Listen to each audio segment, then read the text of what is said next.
Hey there, folks. Tonight we're drifting back, way back, to a time when the world felt a whole lot bigger and the ocean was less a highway and more a vast, unknowable expanse. Picture yourself not tucked into your comfy bed, but on the heaving deck of a Viking longship. The air is thick with the smell of salt, damp wool, and maybe a hint of old fish. You look up, expecting to see the familiar glow of city lights, or perhaps the comforting pattern of the Big Dipper, but instead, you're met with an overwhelming blanket of stars, or worse, a sky completely obscured by a low, chilling fog. It's in this inky blackness, or disorienting gray, that your life depends not on a glowing GPS screen, but on the instincts of a bird. It's a bit like trying to find your way home from a concert using only the flight path of a confused pigeon. You'd probably not survive that. Let's be honest. Modern conveniences have made us soft, haven't they? Imagine no weather app, no satellite imagery, just you, a creaking wooden boat, and a sky that's often more foe than friend. The Vikings, those legendary seafarers, explorers, and yes, occasional party crashers of coastal villages, had a few tricks up their woolen sleeves, or rather, in cages on their ships. Tonight, we're exploring one of their most fascinating and frankly feathered navigation tools, the Raven. When the stars were shy and the sun played hide and seek, these Norse navigators often trusted these intelligent birds more than the celestial bodies themselves. So before you get too comfortable and your eyelids start to feel like they're weighted down with tiny, sleepy sandbags, take a moment to like the video and subscribe, but only if you genuinely enjoy what I do here. Your support helps keep these voyages into the past going. And if you're feeling social, go ahead and drop your location and local time in the comments. It's always interesting to see where everyone is tuning in from as we drift off together. Now let's turn down the lights, maybe get that fan humming for a bit of gentle white noise, and together, let's begin tonight's journey. You're standing, or more accurately, trying to maintain your balance on the damp, swaying deck of a Nar, a Viking cargo ship. It's not the sleek, fearsome longship of raiding fame, but a broader, sturdier vessel designed for long voyages and carrying goods, or in your case, settlers and supplies, heading towards an uncertain horizon. The year is, let's say, 985 AD. You've been at sea for weeks, maybe longer. Your world has shrunk to the confines of this wooden beast, about 50 feet long and 16 feet wide. The rhythmic creak of the timbers, the groan of the mast under the strain of the single square sail, the endless slosh and hiss of water against the hull. These are the sounds that have become the soundtrack to your existence. It's a monotonous, yet strangely comforting rhythm, the heartbeat of your temporary floating world. The air is cold, not just a little chilly, but a deep, penetrating cold that seeps into your bones, no matter how many layers of wool and fur you're wearing. You pull your cloak tighter, the rough-spun fabric scratching slightly at your neck, but it's a familiar discomfort. Your hands are raw from gripping ropes, or perhaps the oar you were manning earlier when the wind died. The taste of salt is a permanent fixture on your lips, and the smell of the sea, mixed with the less pleasant aroma of unwashed bodies, bilge water, and preserved food, is something you've almost stopped noticing. Almost. Every now and then, a particularly ripe waft from the communal goat tethered unhappily near the stern reminds you of the less glamorous aspects of sea travel. You try to ignore the goat's mournful bleating. It's probably as thrilled to be here as you are. Your stomach does a little flip that has nothing to do with hunger. It's the uncertainty. Where are you, really? The captain, a grizzled man named Leif, not the Leif Erikson, but perhaps a cousin, or just another Leif with a good sense of direction, you hope, has been squinting at the sun whenever it deigns to appear, making calculations with a strange wooden disc, a sun compass perhaps, and muttering to himself. But for the last few days, the sun has been a rumor, a forgotten memory hidden behind a persistent, soupy fog that clings to the water, reducing visibility to a few ship lengths. The stars at night, equally useless. It's like sailing through a giant bowl of gray milk. You're starting to think you'll forget what land even looks like. Maybe this is it. Maybe you just sail on forever until you fall off the edge of the world. A concept, by the way, that educated Vikings likely didn't believe in, but it's a fun, terrifying thought to entertain when you're lost in the middle of nowhere. Historians still debate the exact sophistication of Viking cosmological understanding, but it's generally accepted they knew the world was a sphere, or at least not a flat plate you could just tumble from. This is where the birds come in. Not just any birds, but Hrafnagud, the raven god's messengers. Odin's companions, Hugin, thought, and Munin, memory, were ravens, flying across the world daily to bring him news. So these birds already have a significant, almost sacred status. Tucked away in wooden cages, protected from the worst of the elements, are several large, glossy black ravens. They're surprisingly calm, their intelligent black eyes watching the activity on deck with an unnerving stillness. You've seen the crew feeding them scraps of dried fish and occasionally a bit of precious fresh water. They're treated well, better than the goat, that's for sure. These aren't just pets. They are vital navigational instruments. The practice of using birds to find land wasn't unique to the Vikings. Ancient mariners in various parts of the world, including the Polynesians, had similar methods. But the Vikings, pushing out into the vast, often featureless North Atlantic, arguably perfected it out of sheer necessity. Think about it. You're trying to find Iceland, or Greenland, or even further to the west, to Vinland. These aren't exactly tropical islands with waving palm trees visible from miles away. They are often shrouded in mist, their coastlines rugged and unwelcoming. You can't just point your ship west and hope for the best. Well, you can, but your chances of making landfall where you intend, or at all, are significantly reduced. One fascinating, if slightly unsettling, historical fact is the sheer number of voyages that likely just vanished. For every successful settlement or raid we know about, there were undoubtedly ships that sailed off and were never heard from again, victims of storms, starvation, or simply getting hopelessly lost. Kind of makes you appreciate your phone's map app, doesn't it? Even when it tries to send you down a one-way street the wrong way, it's still better than a 50-50 chance of oblivion. Leif, the captain, finally makes a decision. The fog is too thick.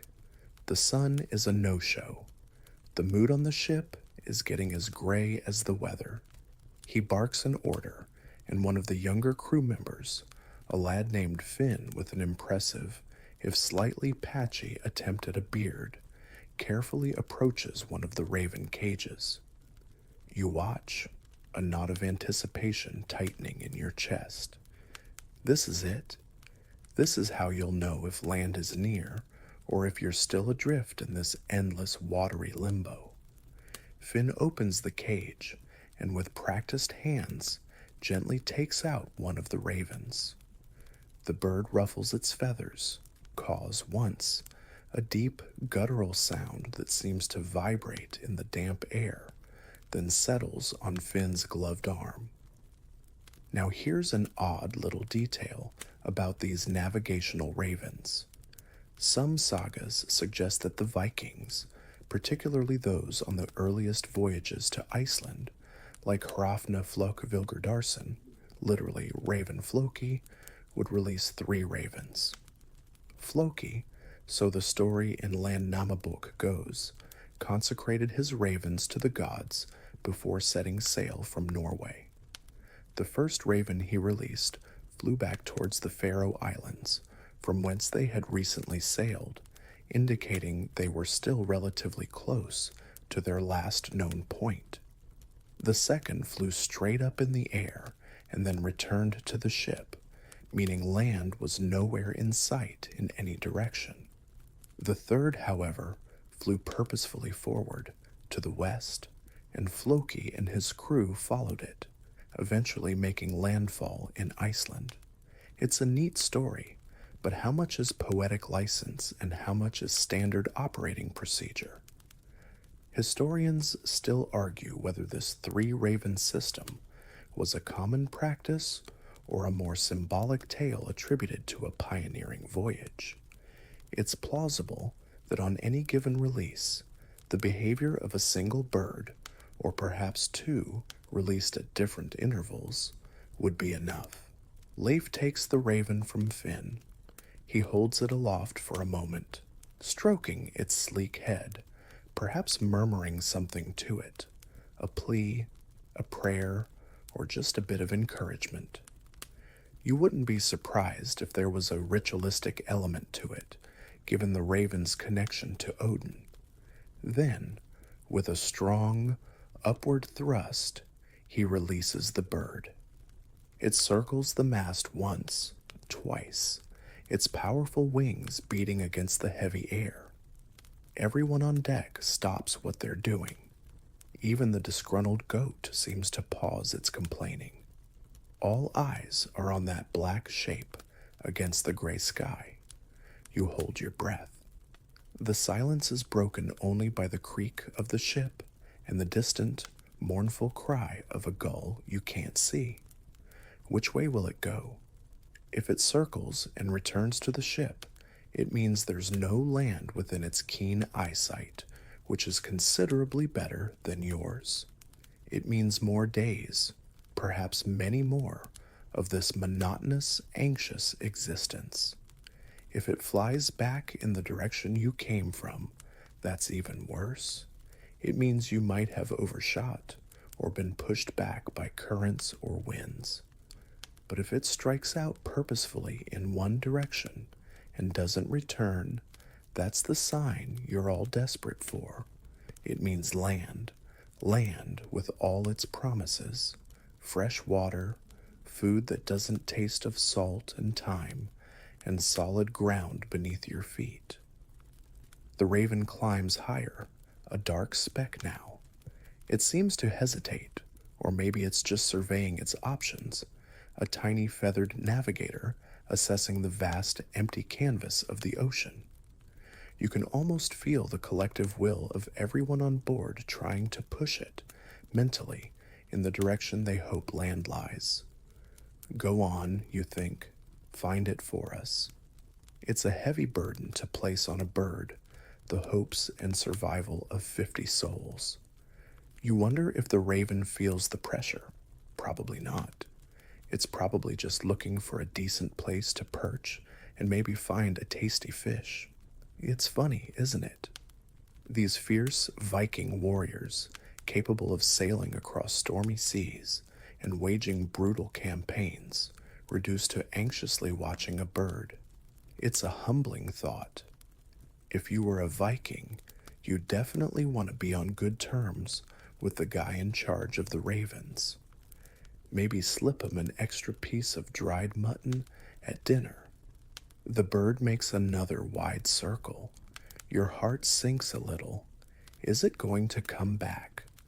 Are you doomed to another stretch of this purgatorial fog? You try to read Leif's expression, but his face is a weathered mask, betraying nothing. He just stares upwards, his gaze fixed on the raven.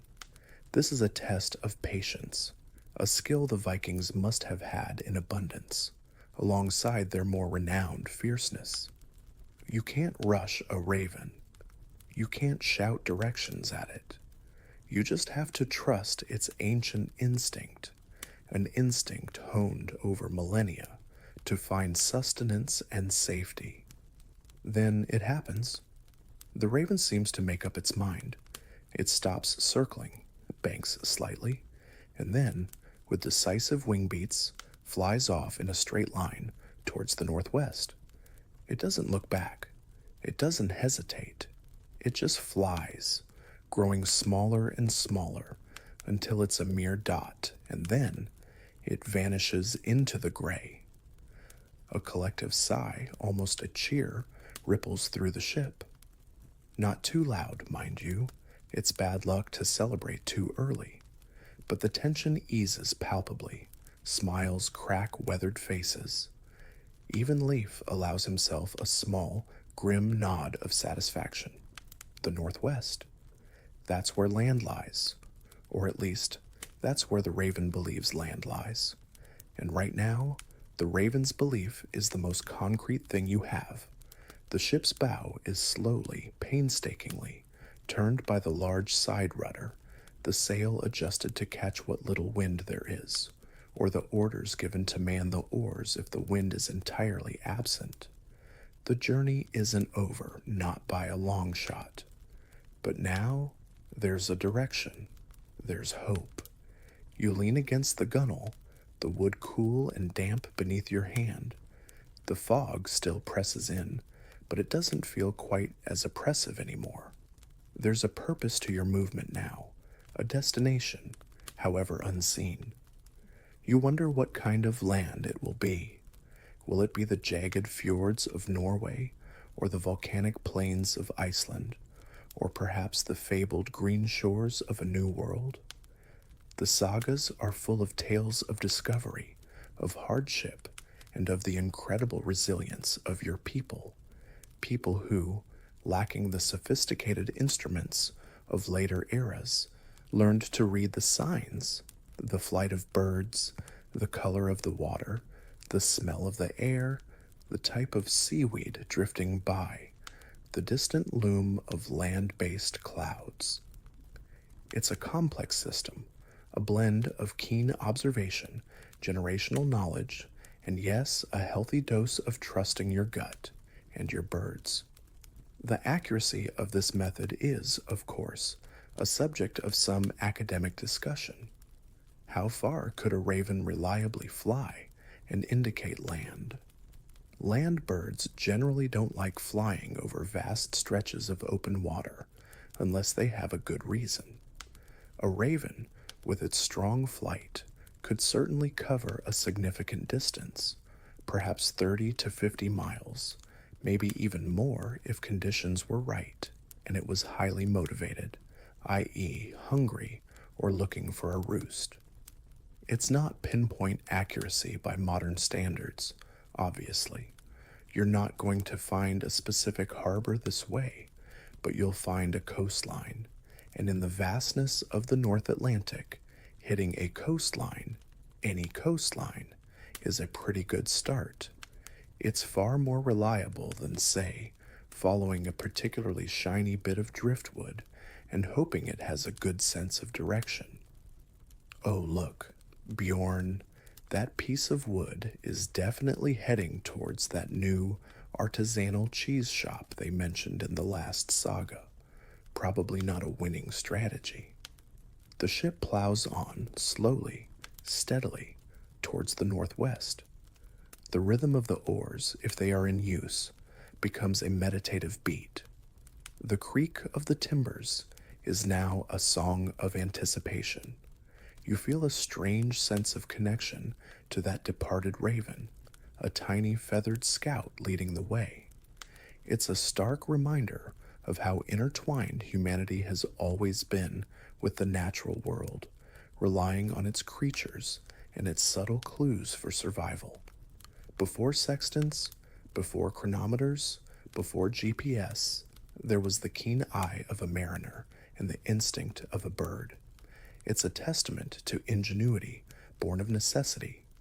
You might not have fancy charts or satellite uplinks, but you have a raven, and for a Viking adrift in a sea of uncertainty, that was often more than enough.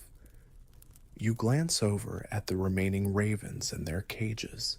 They seem to be dozing, or perhaps just quietly confident. They know the drill. Their turn might come next, on another day, in another fog, on another leg of this endless, hopeful journey into the unknown.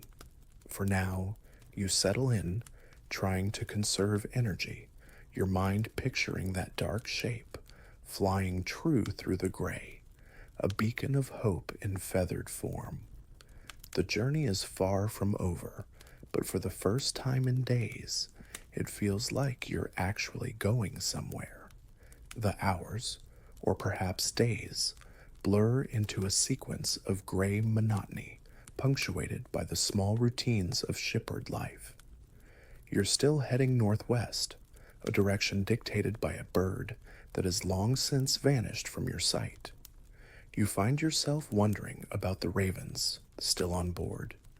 How exactly does one manage a flock of avian navigators on a cramped, rolling ship? It's not like they have little aviaries with all the mod cons. The cages are sturdy, yes, made of wood and perhaps reinforced with leather thongs, big enough for the birds to stretch their wings a bit, but not so large as to be cumbersome. They'd be strategically placed, likely somewhere midship, to minimize the effects of pitching and rolling, and shielded from the worst of the spray and wind, but still open enough for fresh air. These aren't delicate canaries. They're hardy corvids, accustomed to harsh environments. Still, keeping them healthy and, crucially, willing to fly off and do their job requires care. You watch Finn again as he tends to the remaining birds. He offers them water from a small wooden cup, tilting it carefully towards their beaks. They drink, their black eyes fixed on him. He talks to them in low murmurs, a stream of sound that seems to soothe them. Is he reciting sagas to them, or just general bird-related chit-chat? Who's a good little landfinder, then? Yes, you are. Fancy a bit more dried cod. It's probably a mix of practical care and ingrained respect. Remember, these birds are Odin's eyes and ears. Mistreating them would be inviting the kind of bad luck you really don't need when you're already adrift in the North Atlantic with questionable food supplies. The feeding is a carefully managed affair. Scraps of dried meat, fish, maybe some hardtack softened in water, enough to keep them strong, but not so much that they become complacent and unwilling to leave the ship in search of better pickings. A hungry raven is a motivated raven. It's a delicate balance. An odd detail you notice is that sometimes, before a bird is to be released, it might be kept slightly thirsty. A thirsty bird is more likely to seek out fresh water sources, which are invariably found on land. It's a subtle form of encouragement, a nudge towards the desired behavior.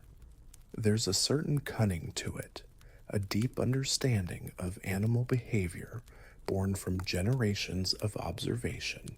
When the time comes for another release, perhaps the fog has thinned momentarily, offering a tantalizing but brief glimpse of a horizon that reveals nothing, or perhaps it's simply been too long and Leif needs another heading. The process is similar to before. The chosen bird is brought out. There's no great ceremony, but a quiet intensity settles over the crew. This isn't just a pigeon being shooed from a statue. This is a critical moment. The bird is held aloft, sometimes facing different directions, almost as if to give it a panoramic view, though from the ship's deck, that view is mostly of endless waves. Then, the release. Interpreting the raven's flight is an art form in itself. It's not just about whether it returns or not. The height of its flight, the speed, the direction, even subtle changes in its wing beats, all these could be clues to a seasoned observer. If it flies high and circles, it's trying to get its bearings, to spot land from a greater altitude. If it flies low and fast in a particular direction, it's confident. If it seems hesitant or veers off course, that too is information. Does it encounter other birds? Land-based birds, like gulls or terns, spotted far from shore, are themselves indicators of proximity to land. If your raven suddenly starts chasing a flock of puffins, that's a pretty good sign you're heading the right way. It's like an ancient form of data analysis, processing multiple inputs to arrive at a probable conclusion. You can imagine the older sailors teaching the younger ones. See how he caught that updraft? He's testing the air. Land often creates different air currents. Or he's flying towards that cloud bank. Sometimes, land-based clouds look different from sea clouds. It's a whole subtle language of the sky and the sea that you, a landlubber until recently, are only just beginning to appreciate. But ravens weren't the Vikings' only trick, not by a long shot. They were one tool in a surprisingly sophisticated, if non-instrumental toolkit. You've seen Leif with his Solarstein, the Sunstone. This is one of those artifacts that hovers delightfully between legend and reality. For a long time, scholars debated whether sunstones were even real, or just a poetic invention in the sagas. The sagas describe a stone that could show the position of the sun even when it was obscured by clouds or fog, or had dipped just below the horizon. It sounds like magic, doesn't it? Like something out of a fantasy novel. Behold, the crystal of solar revelation. Only 3 easy payments of 19.99 silver pennies. However, modern research suggests these sunstones were likely a type of polarizing crystal, such as cordierite or calcite, sometimes called Iceland spar. These crystals have the property of birefringence, meaning they can polarize light. By holding the stone up to the sky and rotating it, a navigator could find the direction of the sun by observing changes in the light passing through the crystal, even when the sun itself was hidden. It wouldn't give you a precise GPS coordinate, but it could help you maintain a consistent bearing, especially in the high latitudes where the sun's path can be tricky and compasses, which they didn't have in the early Viking Age anyway, become less reliable. Archaeologists have found Iceland spar in Viking Age excavations, lending credence to this theory. Imagine the scene. Leif, squinting at a patch of overcast sky, holding this translucent, perhaps slightly milky stone, turning it slowly, watching for that subtle shift in light that tells him where the invisible sun is hiding. It's a quiet, focused moment of scientific observation in a world often ruled by myth and muscle. It's pretty ingenious, really, using the optical properties of a common mineral to navigate the vast ocean. Then there's the sun compass, or solskugafjol. You've seen Leif fiddling with this too, a wooden disc with a central gnomon, a pin that casts a shadow, and a series of incised lines or curves. At midday, when the sun is at its highest, or lowest, depending on how you look at it, in the far north, the shadow cast by the gnomon would be at its shortest, indicating north in the northern hemisphere when the sun is to your south. By marking the path of the shadow throughout the day at known latitudes, a navigator could get a rough idea of direction. The challenge, of course, was knowing the time of day accurately and having a pre-calibrated disk for your current latitude. One historical fact is that fragments of what is believed to be a Viking sun compass were found in Greenland, dating to around 1000 AD. It had a gnomon and carved lines that seemed to correspond to shadow paths. It's not as simple as just pointing and shooting, but it's another piece of the puzzle. They'd use it in conjunction with their knowledge of the sun's position at different times of year and at different latitudes. It required a deep, almost intuitive understanding of celestial mechanics, learned through experience and passed down through generations. You try to imagine yourself using one, you'd probably end up sailing in circles, convinced that north was actually somewhere around your left kneecap. Are you sure, Leaf? Because my big toe is definitely pointing towards Vinland. And let's not forget the more mundane, but equally vital skills, reading the waves and swells. Experienced mariners can tell a lot from the patterns of the ocean. Prevailing winds create consistent swell patterns. Land can disrupt these patterns, creating choppier, more confused seas. The color of the water could also be an indicator. Greener, murkier water often means shallower depths and proximity to land, as opposed to the deep, clear blue of the open ocean. Even the smell of the air could carry hints of land, the scent of wood smoke, vegetation, or even damp earth carried on the breeze. They'd also watch for certain types of seaweed or driftwood that might indicate land. It's a holistic approach, using every sense, every piece of available information. It's like being a detective, constantly searching for clues in a vast, watery crime scene where the only crime is getting lost. Now, why ravens if they had these other methods? Well, each method had its limitations. The sunstone and sun compass relied on, well, the sun. If it was completely socked in for days, or you were in the perpetual twilight of a high-latitude summer night, they were less useful. Reading the waves and smells? Great when you're getting closer, but less helpful when you're hundreds of miles out. The raven offered something unique, an active seeker of land. It wasn't a passive instrument, it was an intelligent agent. One point of academic debate that continues to simmer is just how central the raven was compared to these other techniques. Were they a primary tool or a method of last resort when all else failed?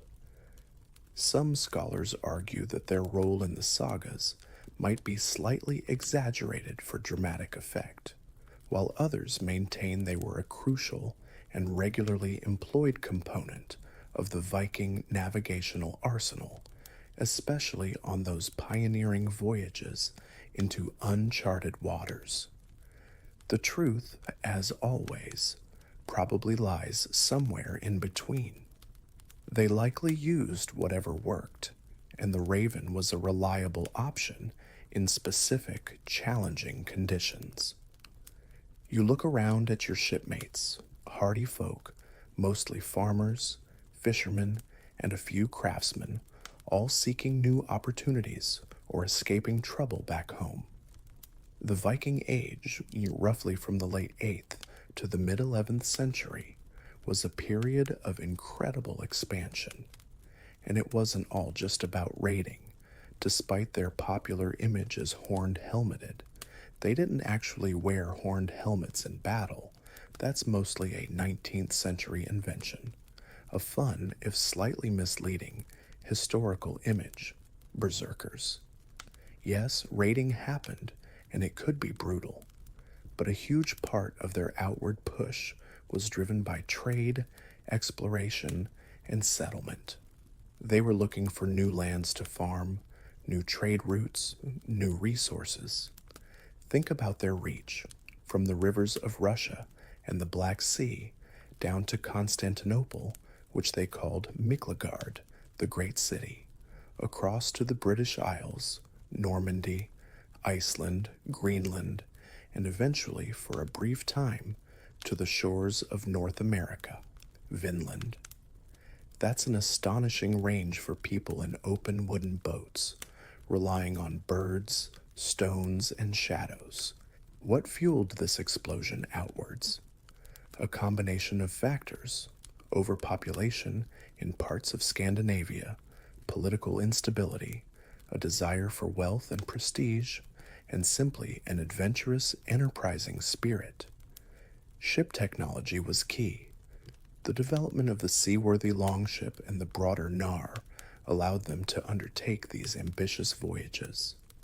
A Nar like yours, while not as fast or agile as a longship, was capable of carrying significant cargo, livestock, tools, timber, people, and of course, those all-important caged ravens.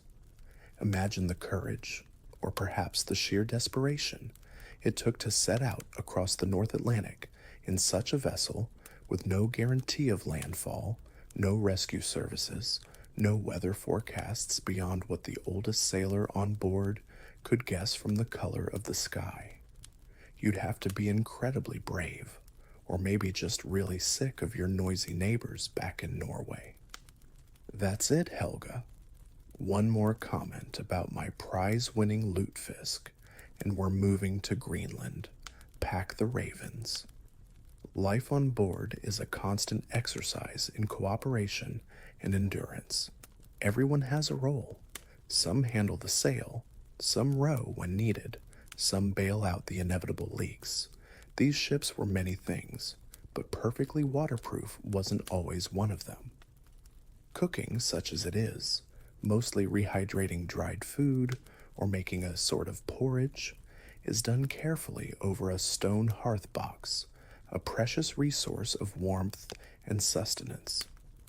You try to help where you can, coiling ropes, scrubbing the deck, a never-ending task, or just staying out of the way of the more experienced sailors.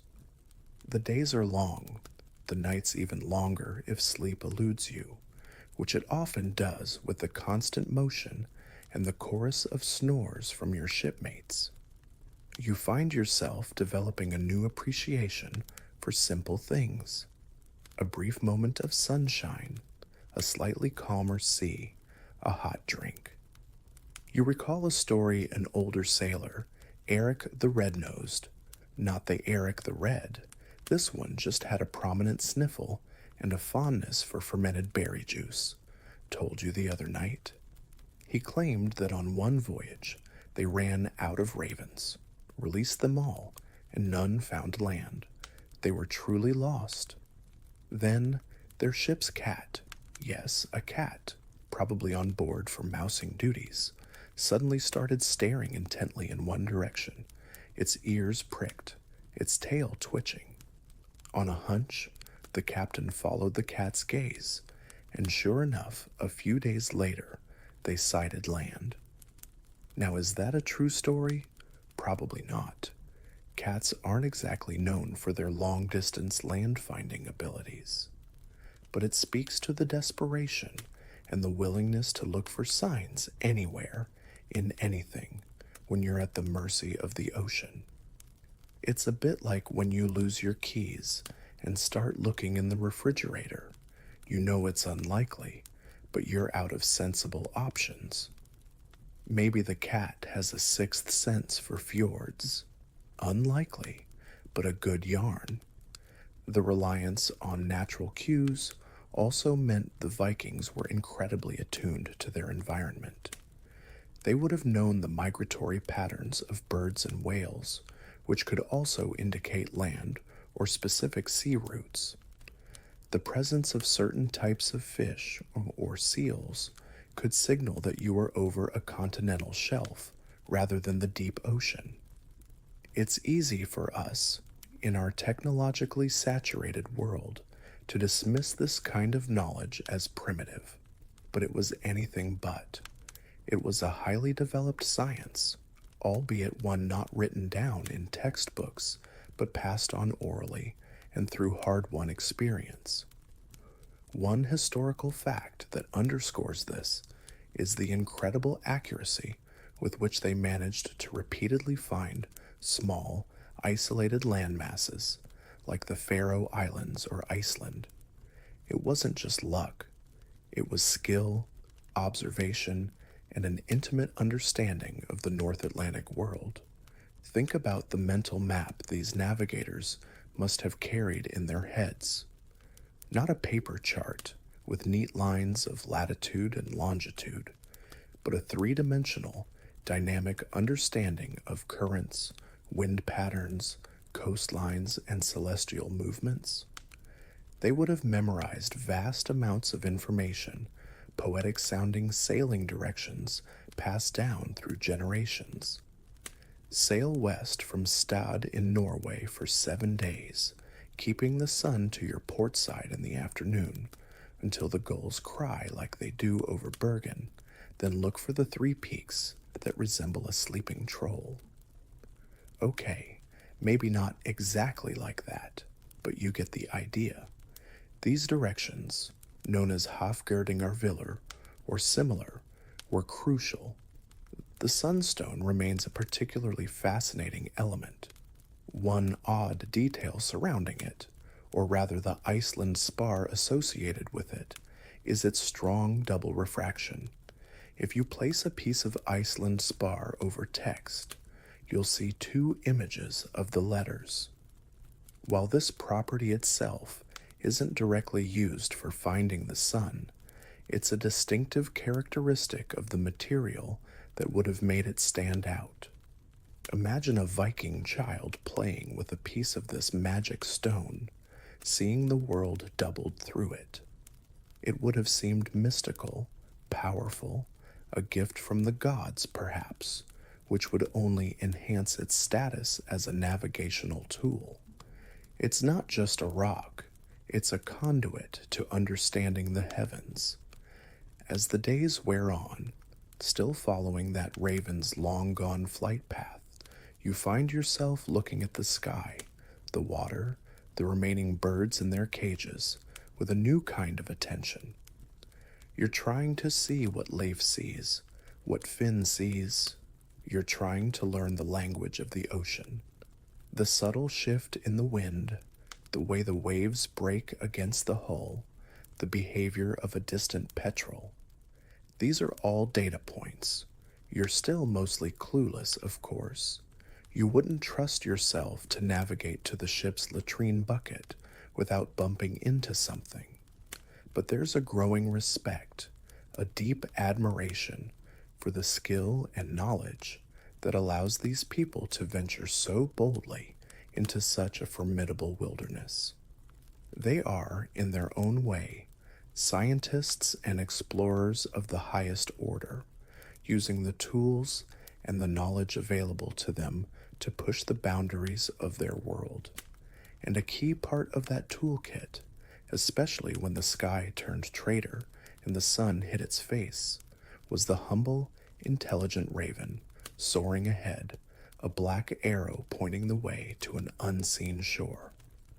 You hope, with every fiber of your being, that the last raven knew its business, because your next hot meal, your next sight of solid ground, depends entirely on its avian expertise.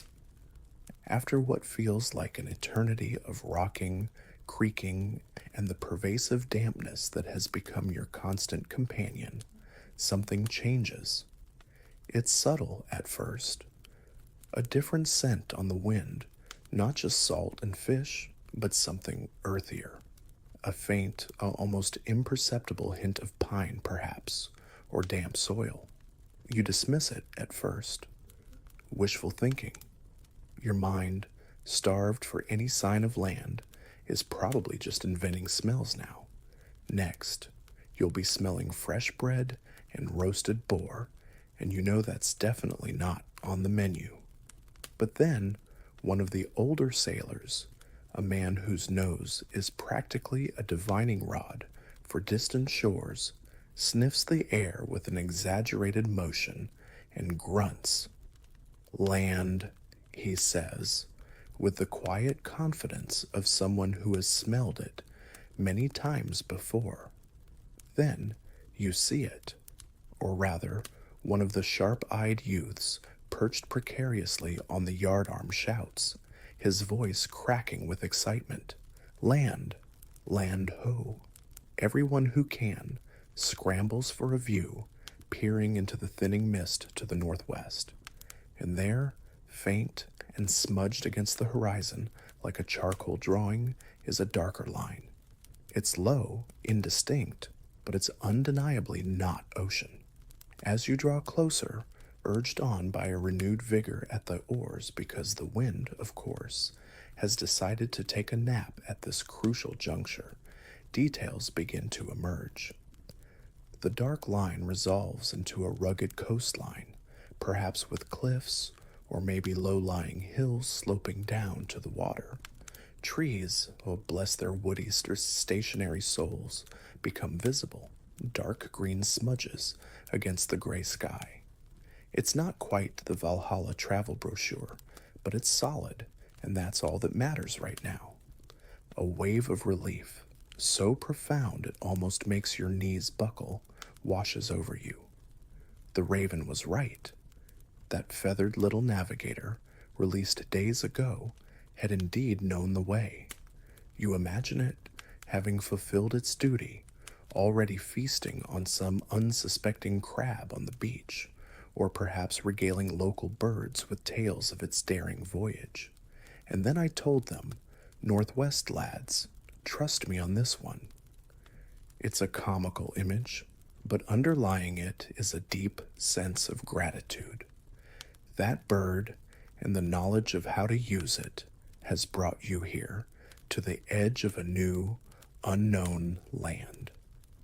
The ship doesn't just sail straight up to the first beach you see. Leaf, ever cautious, will guide the Nar along the coast, looking for a suitable anchorage, a sheltered bay, perhaps, or the mouth of a river that might offer fresh water and a way inland. This is where other observational skills come back into play.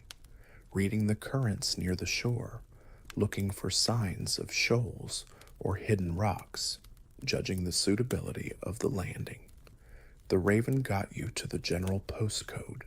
Now it's up to human expertise to find the exact address. As you contemplate this successful landfall, a result of ancient avian-assisted navigation, you might wonder what happened to this remarkable method. Why aren't modern sailors still releasing flocks of ravens from the bows of supertankers? Captain, the GPS is down. Release the Corvus contingency. It probably wouldn't go over too well with the shareholders.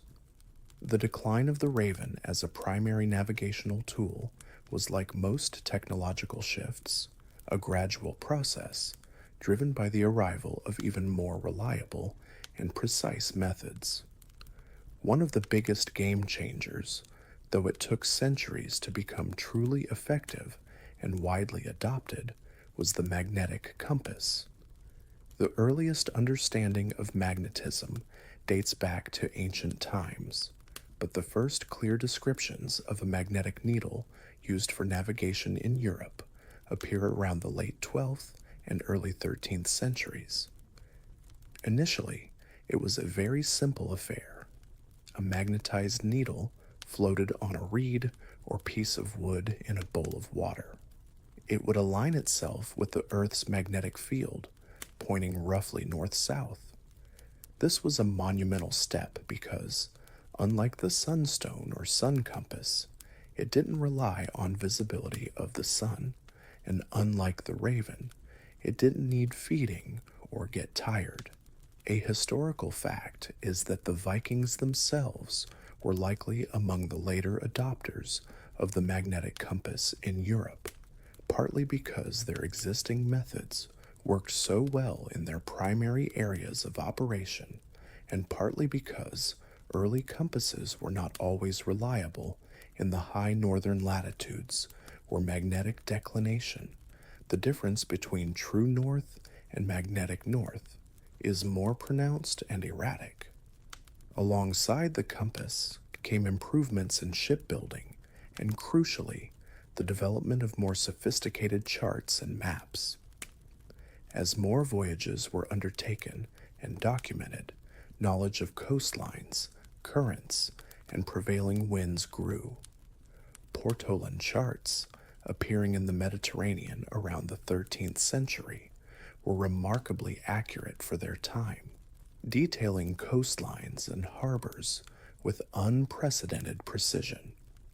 While the North Atlantic was slower to be charted with such accuracy, the trend was clear.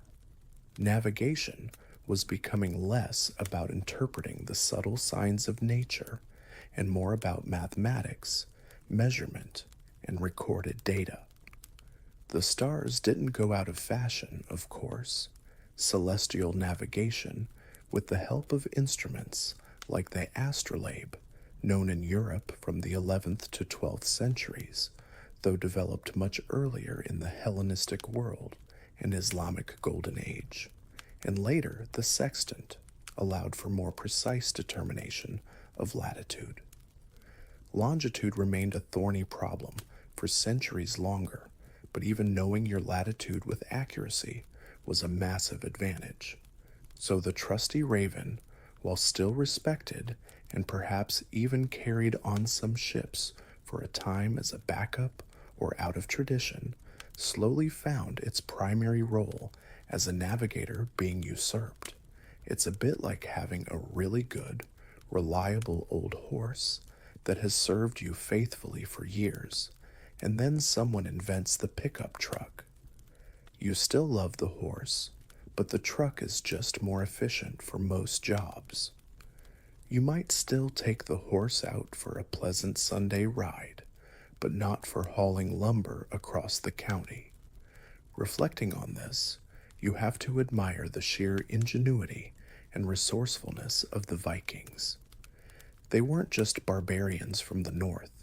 They were master boat builders, skilled artisans, shrewd traders, and incredibly adaptive explorers. They took the resources available to them: wood, iron, wool, their knowledge of the natural worlds, and yes, birds, and used them to achieve extraordinary things. Their navigational toolkit, a blend of keen environmental observation, basic celestial knowledge, and animal assistance, was perfectly suited to their needs and the environments they traversed. It was a system that valued flexibility and a deep, almost symbiotic relationship with the world around them. They didn't conquer the sea by brute force alone. They understood it, respected its power, and learned to read its moods and its signs. One odd detail that highlights their resourcefulness is their ability to make cordage from walrus hide or sealskin, incredibly strong and resistant to salt water, vital for rigging their ships. It's not glamorous, but it's the kind of practical innovation that makes long sea voyages possible. There's an ongoing academic debate about the extent and nature of Viking navigational science. Were they truly scientific in their approach, or was it more art and intuition? The argument often hinges on how one defines science. If science requires written theories, complex mathematical models, and controlled experiments in the modern sense, then perhaps not. But if science encompasses systematic observation, hypothesis testing, even if unconsciously. If I follow this bird, I will find land, and the accumulation and transmission of knowledge leading to predictable results, then they were certainly practicing a form of it. They may not have written peer reviewed papers on the efficacy of corvid assisted land finding in subarctic conditions, but their repeated successful voyages to distant and difficult to find locations speak for themselves. It was an empirical science, learned in the harsh laboratory of the North Atlantic. The legacy of Viking navigation is profound. They connected disparate parts of the world, facilitated cultural exchange, along with the occasional involuntary property redistribution, and pushed the boundaries of the known world for Europeans. Their voyages laid the groundwork for later explorations. The knowledge they gained, the routes they pioneered, even the stories and sagas that chronicled their adventures, all contributed to the growing maritime understanding that characterized the later age of discovery. They demonstrated that the vast ocean, while dangerous, was not an insurmountable barrier, but a pathway. It's a legacy of courage, resilience, and a remarkable ability to make a home in and travel across some of the planet's most challenging environments. And it makes you think, if they could do all that with a bird and a piece of crystal, what couldn't they have done with a smartphone and Google Maps? They'd probably have conquered the moon by 1100 AD and set up a very well organized system for raiding Mars. To the long canoes, we're taking all their red dust. As your Nar finally finds a sheltered cove and they anchor, a large stone or a simple iron hook is dropped with a splash into the calm water. A sense of peace, or at least temporary cessation of anxiety, settles over you. The journey has been arduous. Your muscles ache. You're pretty sure you smell like a damp sheep that's been marinated in seawater, but you've arrived. Solid land is just a short row away in the ship's small boat. The scent of pine and damp earth is stronger now, intoxicatingly real. The sounds are different too, not just the endless creak and groan of the ship, but the distant caw of local birds, perhaps your raven's new best friends, the gentle lapping of waves on a shore, maybe even the rustle of wind in unseen leaves. The sky above seems vast and indifferent, but you feel a new connection to it, having relied on its subtle clues and the creatures that inhabit it for your very survival. The world feels a little less like a terrifying, random void and more like a complex, readable system, if you only have the patience and the wisdom to learn its language. The Vikings did. They listened to the wind, they watched the stars, they observed the currents, and when all else failed, they trusted a raven. It's a powerful reminder that sometimes the most sophisticated solutions are born from the simplest observations, and that our connection to the natural world can be a lifeline in ways we've almost forgotten. The light is beginning to fade now as our own long day draws to a close. The rhythmic rocking of that ancient Nar, which once felt so relentless, now seems to gently lull you. The sounds of the sea, the creak of the timbers, the distant calls of birds, all blend into a soothing, monotonous hum. The sharp edges of your anxieties from the voyage begin to soften, smoothed by the certainty of land, of arrival. The need for constant vigilance, for interpreting every sign, every shadow, can finally be set aside, at least for a little while.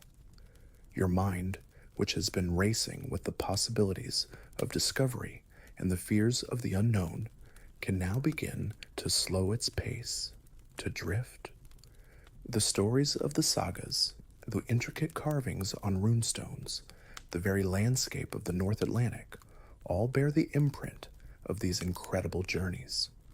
The raven, that dark, intelligent bird, became a symbol of guidance, of wisdom, of Odin's watchful presence.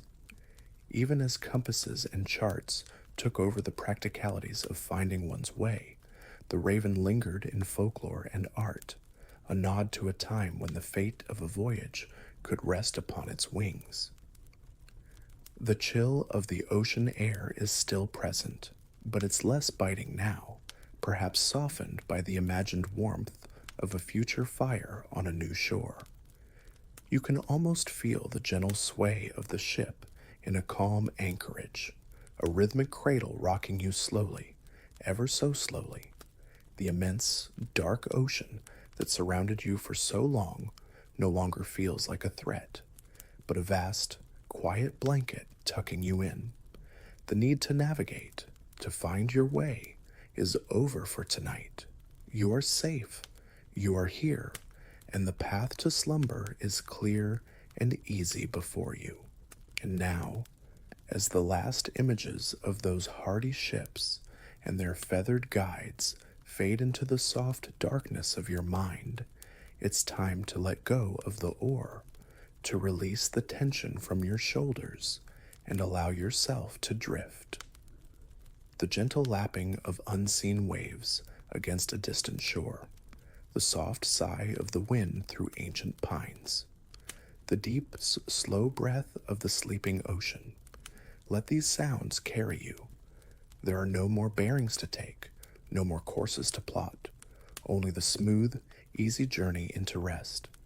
The vastness around you is no longer empty, but filled with a profound, quiet peace. Relax. Let the darkness be a comforting blanket, heavy and warm. Every muscle can soften, every thought can slow, drifting like a lone feather on a calm breeze. You are secure, you are comfortable, you are ready for sleep. Hey there, folks. Tonight we're setting sail, not for bustling ports or famed historical battlegrounds, but for some of the most isolated pinpricks of land on our vast blue planet, remote Pacific islands, and specifically to the solitary figures who kept the lights burning there. Imagine for a moment your own living space. Now strip away the Wi-Fi, the DoorDash deliveries, the noisy neighbors, and pretty much all other human contact, except maybe a supply ship every 6 months if you're lucky. Replace your view with an endless expanse of ocean, your soundtrack with the relentless crash of waves and the cry of seabirds. This was the world of the lighthouse keeper on a remote Pacific speck, a life of profound solitude and immense responsibility. Honestly, most of us, with our doom-scrolling habits and need for instant gratification, probably wouldn't survive a week without petitioning the local albatrosses for a therapy session. It was a unique kind of existence, a quiet battle against loneliness and the elements, all to ensure a guiding light pierced the darkest nights. So before you get too comfortable and your eyelids start to feel the gentle pull of slumber, take a moment to like the video and subscribe, but only if you genuinely enjoy what I do here. Your support is like a well-maintained lamp, helping to guide these nocturnal historical rambles. And if you're so inclined, please do share your location and local time in the comments. It's always a quiet thrill to see where everyone is drifting off from around the globe. Now, let's turn down the lights, maybe get that fan humming for a bit of gentle white noise, and together, let's begin tonight's journey. You are stepping off the swaying deck of a government tender, a sturdy supply ship that has been your somewhat queasy home for the past few weeks. Your foot lands on solid rock, slick with salt spray and bird droppings. and for a moment, the world still seems to pitch and roll.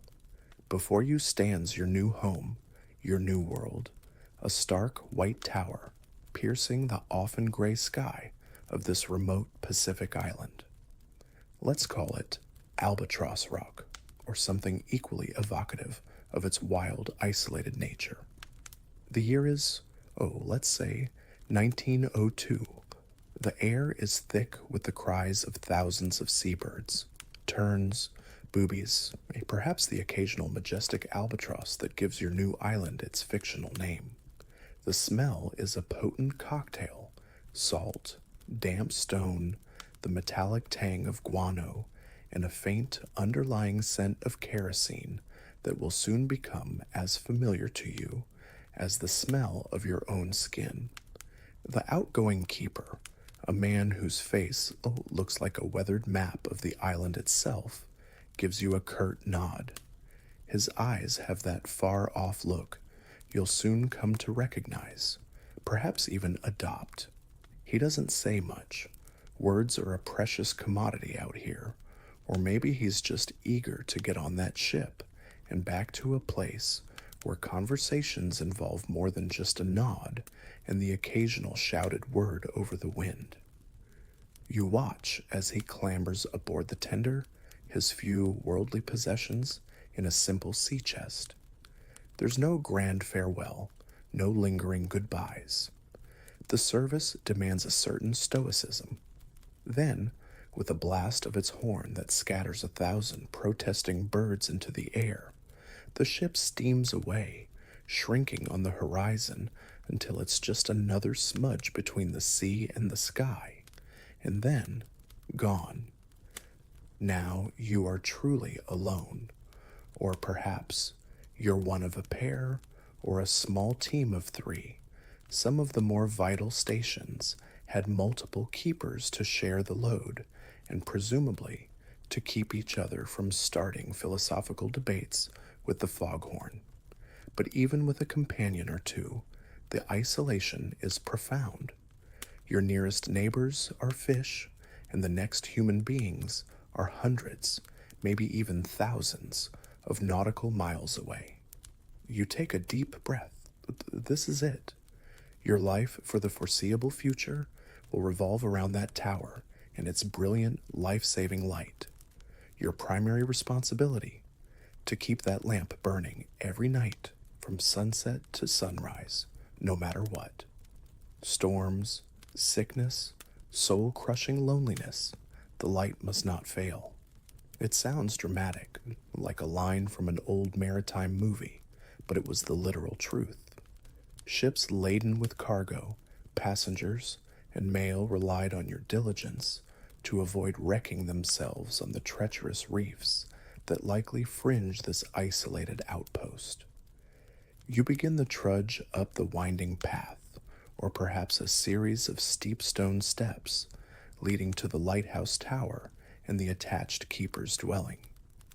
Your belongings, not much more than the outgoing keepers, are being hauled up by a winch or carried by you and any assistants.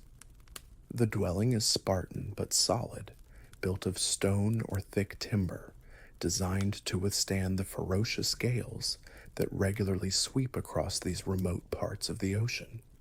Inside, it's functional.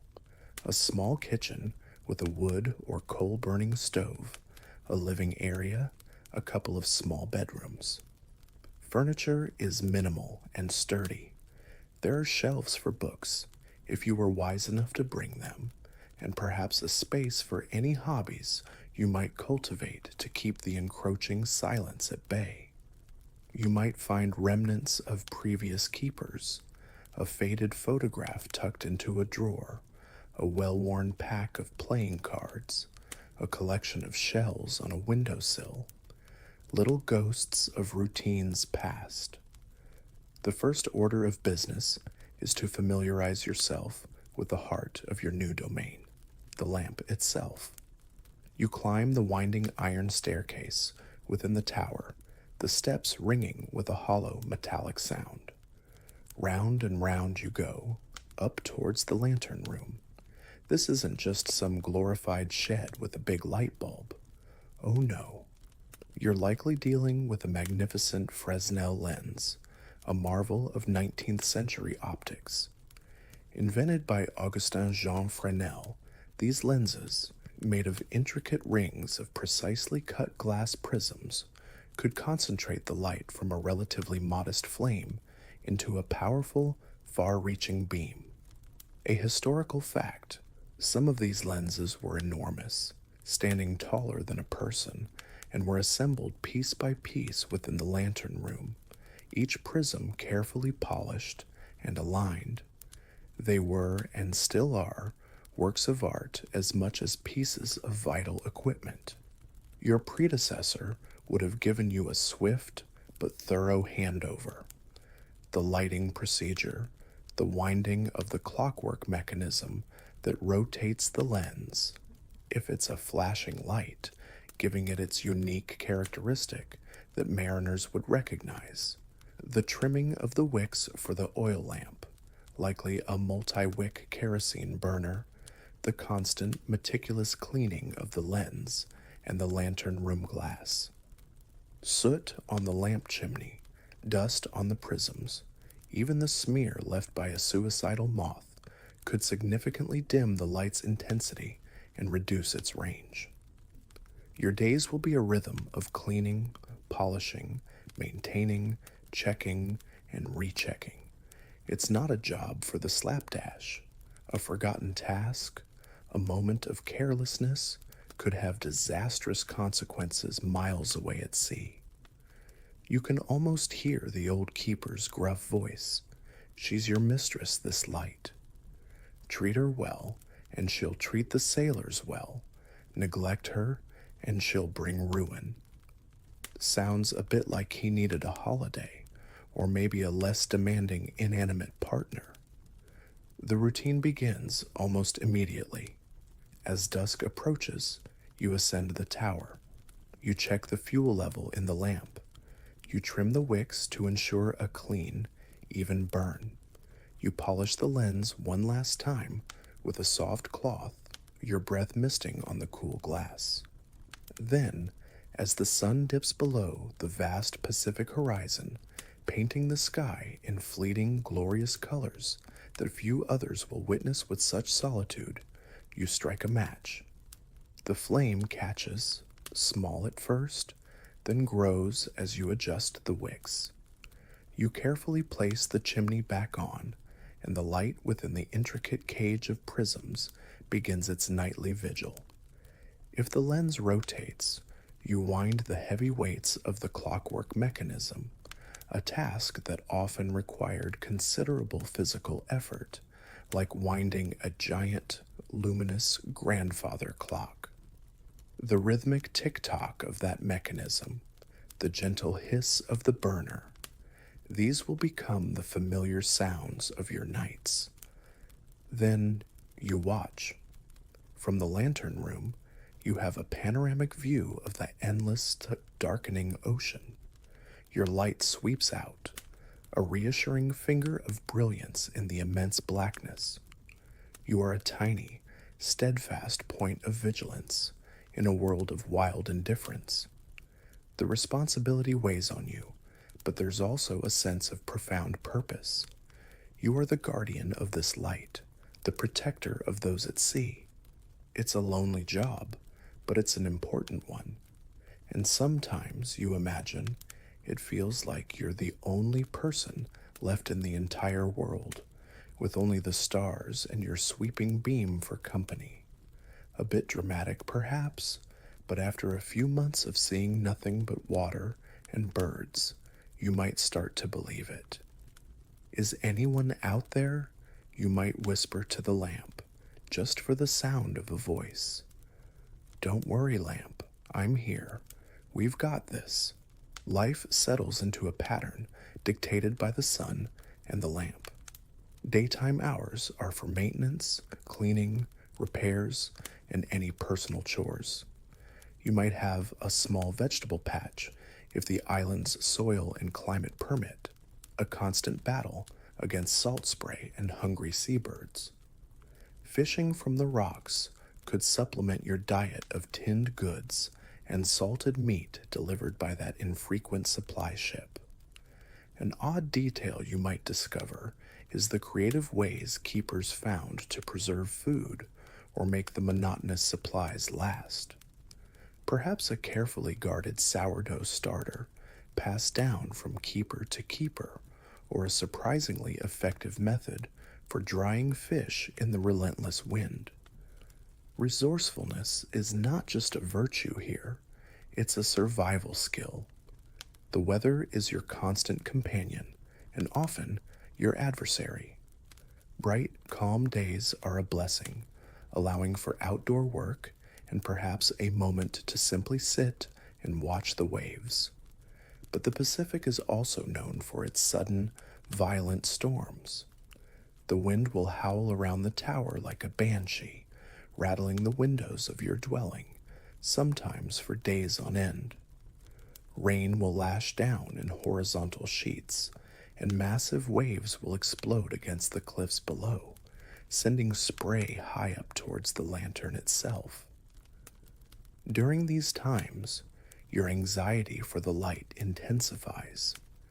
You'll climb the tower frequently, checking the flame, ensuring the lens is still turning, peering out into the maelstrom to make sure the glass isn't being damaged by debris or, heaven forbid, particularly aggressive seabirds caught in the storm. Historians still debate whether some of the more dramatic tales of keepers battling storms, like being trapped in the lantern room for days, or waves breaking over the top of the tower, are entirely factual or have been embellished over time. Some accounts are undoubtedly true, a testament to the ferocity of the elements and the bravery of the keepers. Others might have grown with each retelling, because who doesn't like a good man against nature story, especially when nature is throwing a Category 5 tantrum?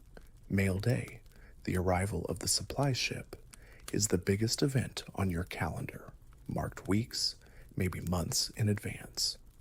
It brings not just food, fuel, and essential supplies, but also letters from home, newspapers, weeks or months out of date, but still a connection to the outside world, and perhaps new books or magazines. It's a lifeline, a reminder that there is a world beyond your rock. And then, just as quickly, it's gone again, leaving you to the silence and the routine for another long stretch.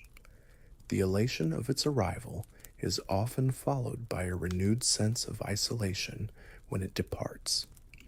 It's a difficult emotional seesaw. You might even find yourself rationing your letters, reading them slowly over days or weeks to make the connection last longer.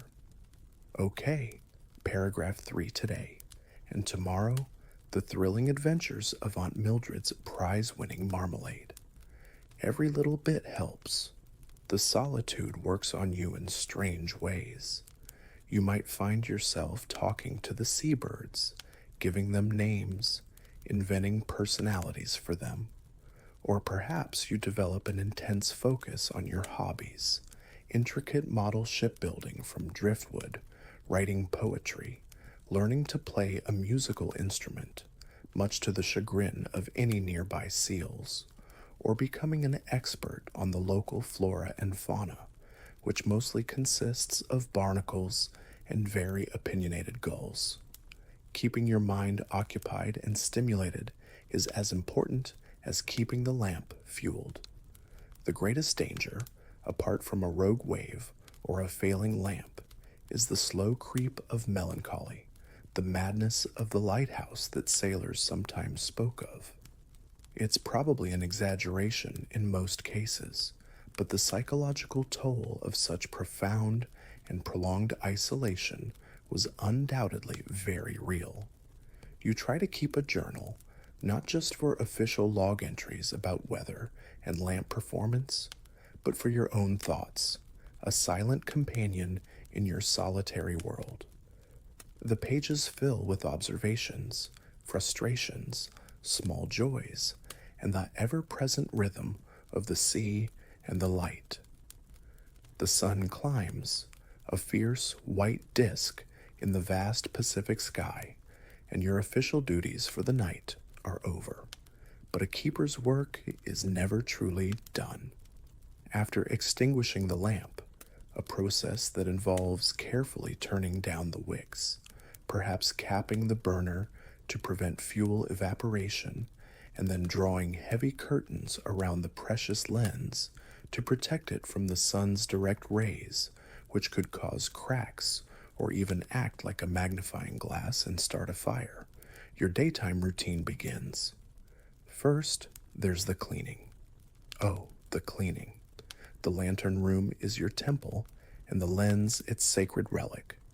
Every speck of dust, every greasy fingerprint, every unfortunate insect that met its demise against the hot glass must be meticulously removed. You use soft chamois cloths, perhaps a special mixture of whiting and alcohol, polishing each prism until it gleams. This isn't just about pride in your work. It's about efficiency.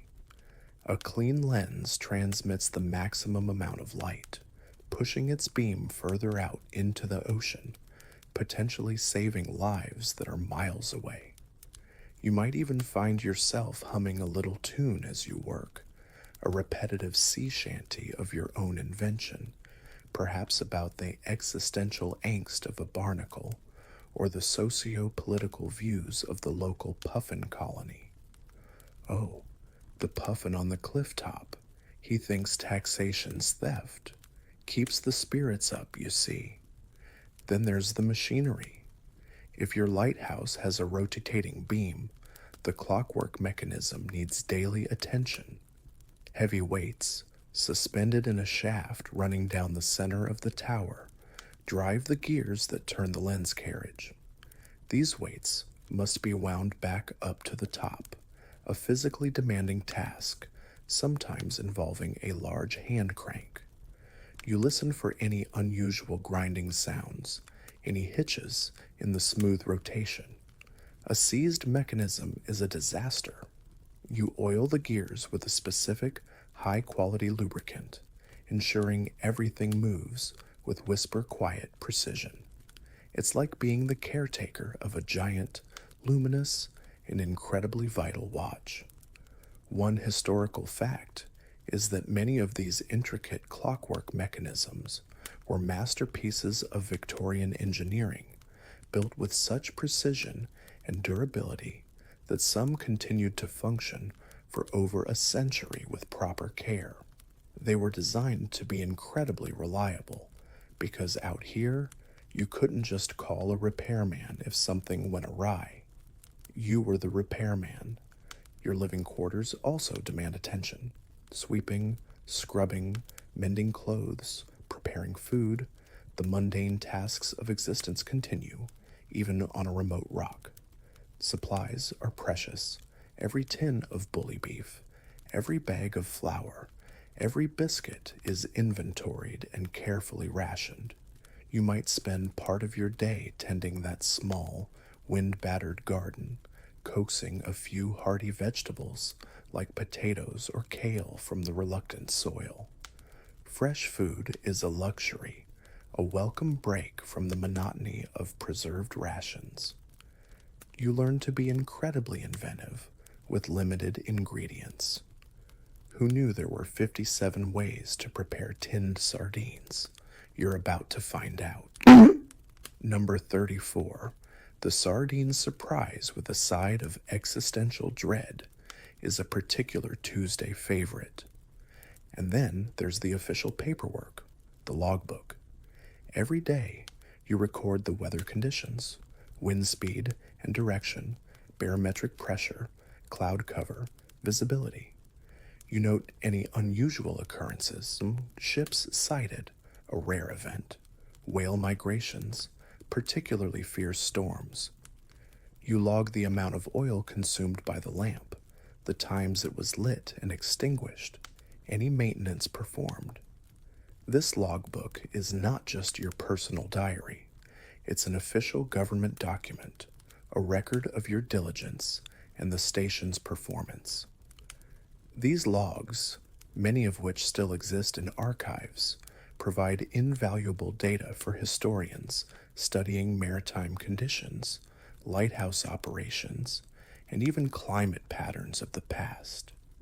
It's your small, daily contribution to a much larger story. The natural world of your island is both your constant companion and a source of endless fascination or sometimes frustration. The seabirds are everywhere, thousands of them. Their cries are the background music to your life.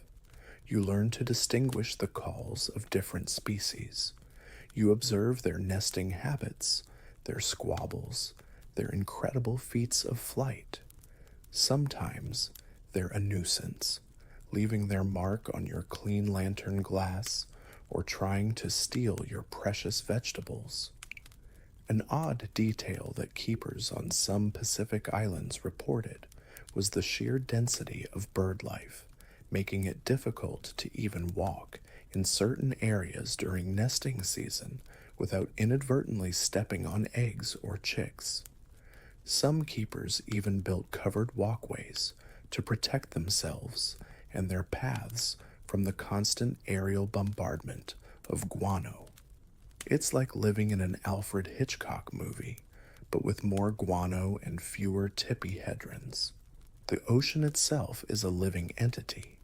You watch its moods, from mirror calm tranquility on a windless day to terrifying fury during a typhoon. You see the migrating whales, great leviathans spouting in the distance. Pods of dolphins might play in the bow wave of the supply ship, or even just cruise past your island. The marine life in the rock pools at low tide can be a source of wonder. Tiny crabs, colorful anemones, strange little fish. These small observations, these connections to the natural world, are vital. They remind you that you are part of something vast and ancient, even in your profound isolation. They can be a balm to the soul, a counterpoint to the starkness of your solitude. But the solitude, that is the real test. Days, weeks, months can go by without seeing another human face if you're on a solo station or with only the same one or two companions. You learn to live inside your own head. Your thoughts become your closest acquaintances. You might reread the same few books until you know them by heart. You might take up whittling or scrimshaw if you can get hold of whalebone or teeth, though that was becoming less common and more regulated by your time. You might even try to teach a particularly intelligent-looking seagull to play checkers. No, Gerald, you can't just eat the pieces. That's not how we foster interspecies understanding. The psychological effects of such long-term isolation are a subject that historians and psychologists still ponder. How did these keepers maintain their sanity? Some tragically did not. There are tales, some verified, some perhaps apocryphal, of keepers who succumbed to depression, paranoia, or worse. The term lighthouse madness wasn't entirely without basis, though it was likely rare. Most keepers were chosen for their steady temperament, their resourcefulness, and their ability to cope with solitude. They developed routines, hobbies, and mental disciplines to keep themselves grounded. Some found solace in religion, others in nature, others in the steadfast performance of their duty. There's an ongoing academic debate about how much the official records, often written with a stiff upper lip, truly reflect the mental hardships. Were keepers encouraged to downplay their struggles, or were the majority genuinely able to adapt and even thrive in these isolated conditions? The surviving logbooks often focus on the practical, but occasionally a more personal, poignant entry will hint at the loneliness or the longing for home. Communication with the outside world, beyond the infrequent supply ship, is virtually non existent in the early days. Later, some lighthouses might be equipped with a telegraph or even a primitive radio telephone, but for many keepers in your era, especially on the most remote Pacific stations, you are cut off. You might see a ship pass in the far distance, a smudge of smoke on the horizon, and wonder about the lives of the people on board, where they are going, what news they carry. It's a tantalizing, almost painful reminder of the world you've left behind. You might even try to signal them with a flag or a mirror, just for a fleeting acknowledgement, a wave back that you might not even see. The stories of messages in bottles are romantic, but the reality is that if you tossed a bottle into the Pacific from your island, the chances of it reaching anyone you knew or anyone at all who could help you if you were in distress were astronomically small. Still, perhaps on a particularly lonely afternoon, you might be tempted to write a short note, seal it in a bottle, and commit it to the waves, a tiny fleck of hope cast into the immensity. To whoever finds this, tell them Albatross Rock is still shining, and send biscuits. Then there are the unexpected challenges, sickness or injury, for example. There's no doctor on your rock. You have a basic medical kit and a manual, but for anything serious, you are on your own until the next supply ship, which could be months away. A broken leg, a severe infection, even a raging toothache could become a life-threatening situation. Keepers had to be resourceful medics, as well as technicians, gardeners, and meteorologists. You learn to set a splint, to stitch a wound, hopefully not your own, that gets tricky, to identify which of your meager supplies might alleviate a fever. The sheer resilience required is astounding. Consider the construction of these lighthouses. Many remote Pacific lighthouses were built in the late 19th or early 20th centuries, often on volcanic rocks or small, inhospitable atolls. A historical fact is that the materials and workforce often had to be transported thousands of miles. Imagine landing tons of stone, iron, cement, and the massive, delicate lens components on a wave-battered shore with no natural harbor, then hauling it all up steep cliffs to the construction site. It was a monumental undertaking, a testament to imperial ambition, maritime safety concerns, and incredible engineering grit. Some of these projects took years and cost a fortune, all to place a light in a desolate corner of the world. The Kilauea Point Lighthouse on Kauai, Hawaii, completed in 1913, had one of the largest clamshell lenses ever built, its light visible for many miles. Its construction, on a remote, rugged cliff, was a significant feat. The technology of the light itself is constantly on your mind. The Fresnel lens, with its myriad of prisms, is a thing of beauty, but also a source of anxiety. What if one of the prisms gets chipped? You can't just order a replacement on Amazon Prime.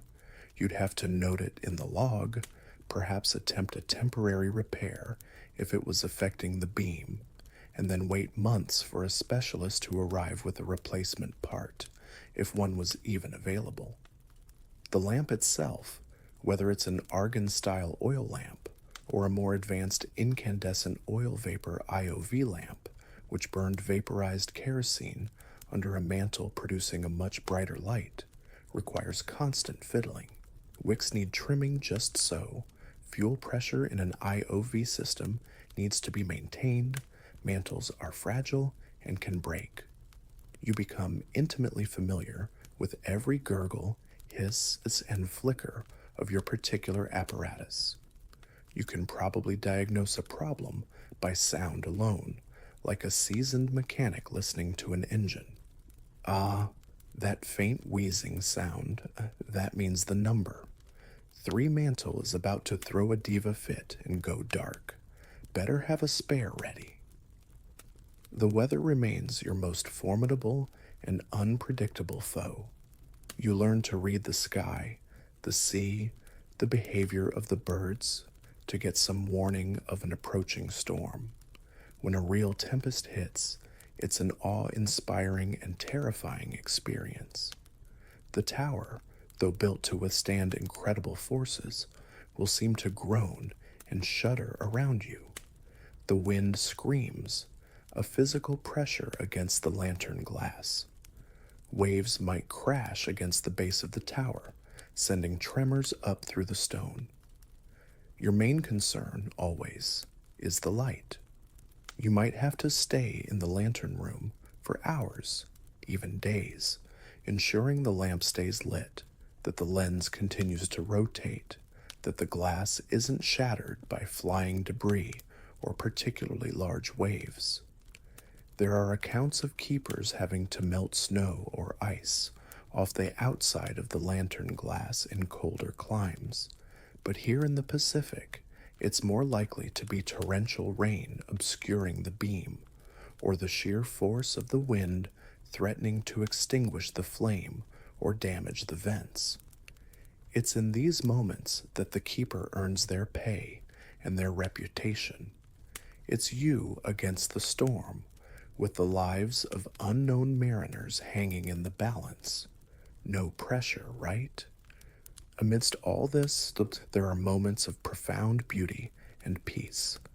A sunrise over a calm ocean, painting the water with impossible colors. The moon path on a still night, a silver road leading to the horizon.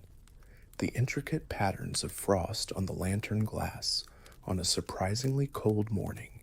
Yes, even in some parts of the Pacific, it can get chilly. The sight of a distant rainbow after a squall.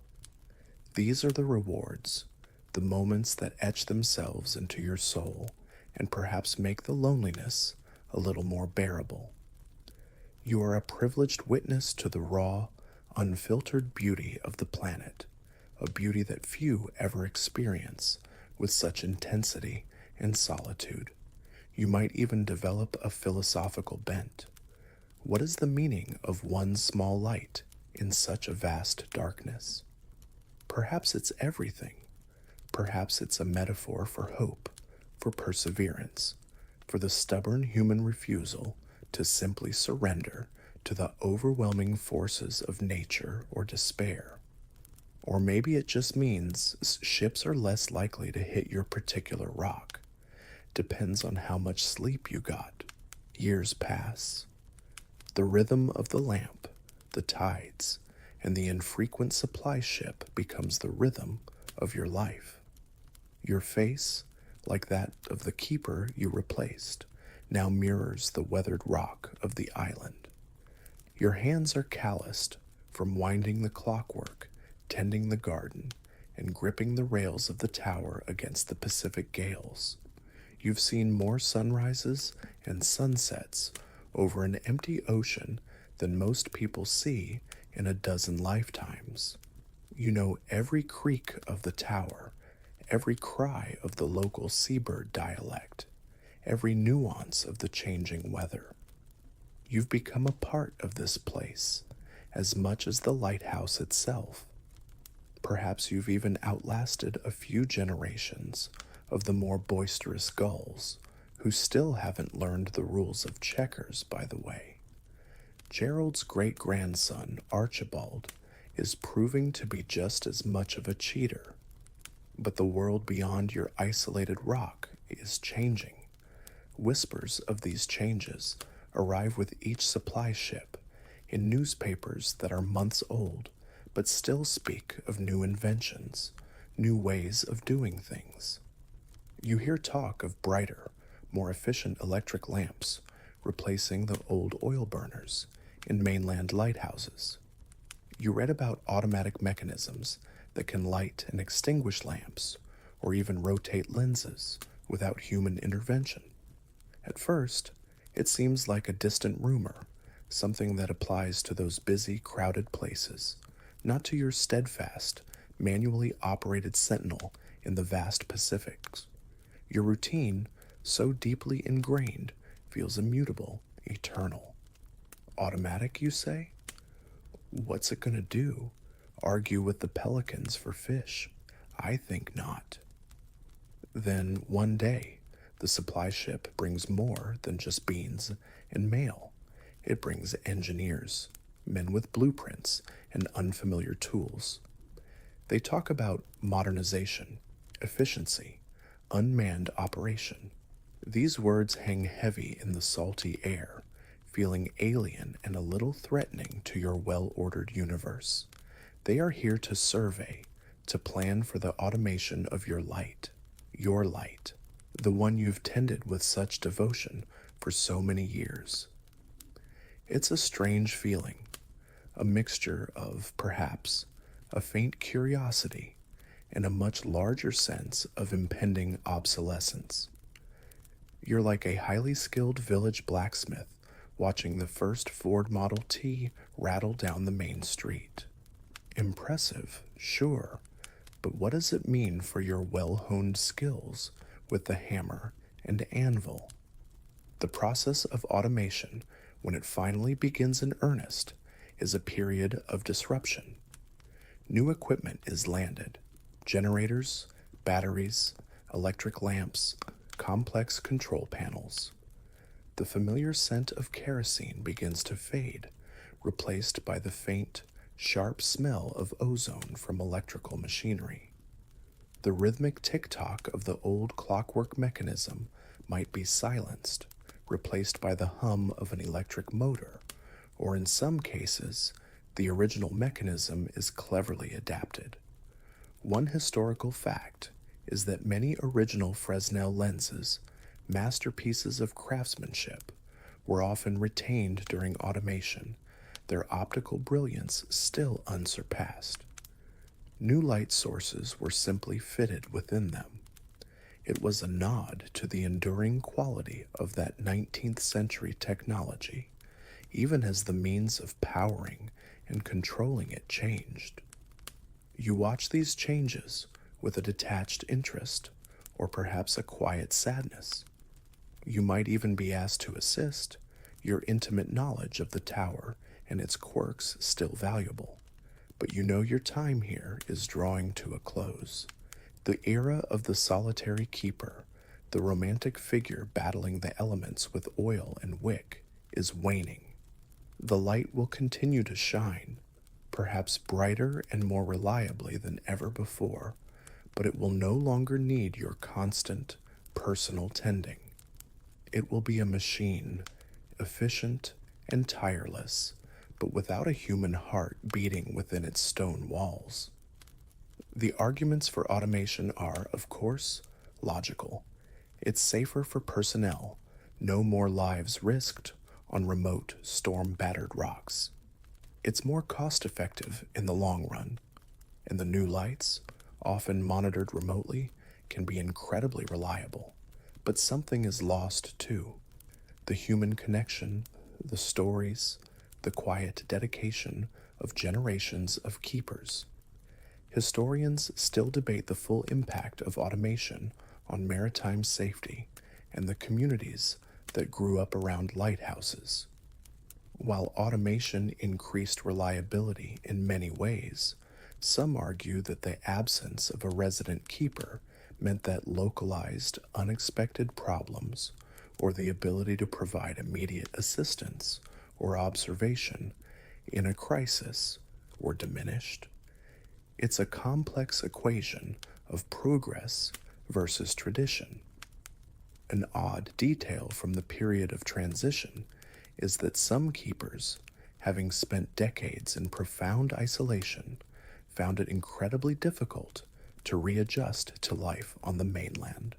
The noise, the crowds, the sheer pace of ordinary society could be overwhelming. They missed the solitude, the routine, the sense of singular purpose that their isolated stations had provided. It's a strange irony. A life that many would find unbearably lonely became for some the only life they knew and cherished. Imagine trying to explain to your new neighbors that your primary social interactions for the last 20 years involved debating maritime law with an albatross. You might not get many dinner invitations. He's a lovely chap, but keeps trying to pay for groceries with polished seashells and well-aged guano. Your last night in the tower arrives. Perhaps you take one final walk up those winding stairs, run your hand along the cool, familiar brass of the lens carriage. The new electric lamp hums with a steady, impersonal power. It's brilliant, efficient, and requires nothing from you. You look out at the vast Pacific, the beam cutting its familiar swathe through the darkness. It's the same view, but it feels different.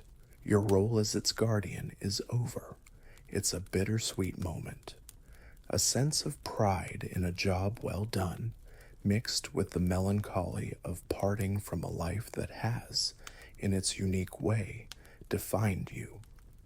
The next morning, you board the ship. This time, you are the outgoing keeper. As the island recedes, the white tower shrinking against the horizon, you take one last look. The light is extinguished now, in the bright daylight, but you know it will shine again tonight, automatically without you. A new era has begun. The legacy of the lighthouse keeper is more than just the sum of duties performed. It's a powerful symbol of vigilance, faithfulness, and resilience. These isolated towers, and the men and women who tended them, have captured the popular imagination for centuries. They feature in art, literature, and folklore, often romanticized, but rooted in the very real sacrifices and dedication of the keepers themselves. They were the unsung heroes of maritime safety, their quiet lives dedicated to protecting others. Even now, in an age of GPS and satellite navigation, the image of a lighthouse beam cutting through a stormy night evokes a sense of safety and hope. Automated lighthouses still stand guard on coastlines and islands around the world, including many in the Pacific. They are vital aids to navigation, but the quiet lives of the keepers who once inhabited them have passed into history. Their dwellings, if they still stand, are often empty, or perhaps converted into small museums or wildlife observation posts. The logbooks they so meticulously kept are now historical documents, providing glimpses into a way of life that no longer exists. You can almost hear the faint echo of their footsteps on the worn stone stairs, the ghostly scent of kerosene, the whisper of the wind carrying their long-forgotten sea shanties. As you sail away from Albatross Rock, or whatever your fictional island was called, you might reflect on the nature of solitude. It can be a harsh mistress, but it can also be a profound teacher. It strips away the non-essential, forces introspection, and builds a unique kind of strength. The keepers who thrived in these environments were not simply escaping the world, they were engaging with it on a different, more elemental level. They were masters of their small domains, attuned to the rhythms of nature, and dedicated to a task of quiet, vital importance. They probably didn't think of themselves as heroic. They were just doing their job. But in their steadfastness, their endurance, their unwavering commitment to keeping the light burning, there is a quiet heroism that still resonates. Just keeping the lamp trimmed and the lens clean, that's the main thing. You can imagine one saying, downplaying decades of storms, weathered and loneliness endured, and trying to convince Bartholomew the booby that my prize winning carrots are not, in fact, public property. The light from your island is now just a pinpoint in the distance, soon to be swallowed by the curve of the earth. But the memory of it and the life you lived in its service will stay with you. The steady, sweeping beam is imprinted on your mind. The sound of the wind and waves, the cries of the seabirds, the profound silence of a Pacific night. These are the souvenirs you carry. The world rushes on with its new technologies and ever faster pace, but for a time you were part of something ancient and enduring, a keeper of the light, a solitary sentinel by the sea. And now, as that image of the lone lighthouse begins to soften, its beam becoming a gentle, rhythmic pulse in the distance, let the steady, dependable nature of that light guide your own thoughts towards rest. The endless watch is over. The storms have passed. The ocean is calm. The keeper's duty is done for the night, and so is yours. The great lamp of the day has been extinguished, and the softer lights of the evening invite a gentle slowing down. The vast Pacific, once a source of challenge and awe, now cradles your imaginary island in a deep, peaceful slumber. The only sounds are the gentle sigh of waves on a distant, peaceful shore, the whisper of a breeze through unseen palms. All is well. All is quiet. Allow yourself to drift on these calm, imaginary waters. Let the solitude of that remote island transform into a peaceful, personal space for your own mind to rest.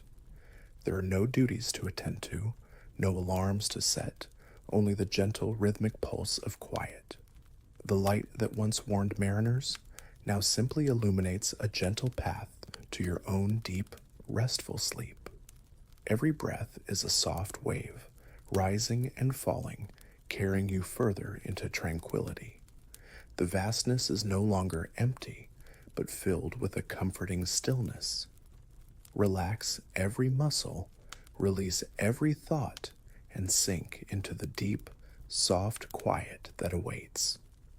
Good night.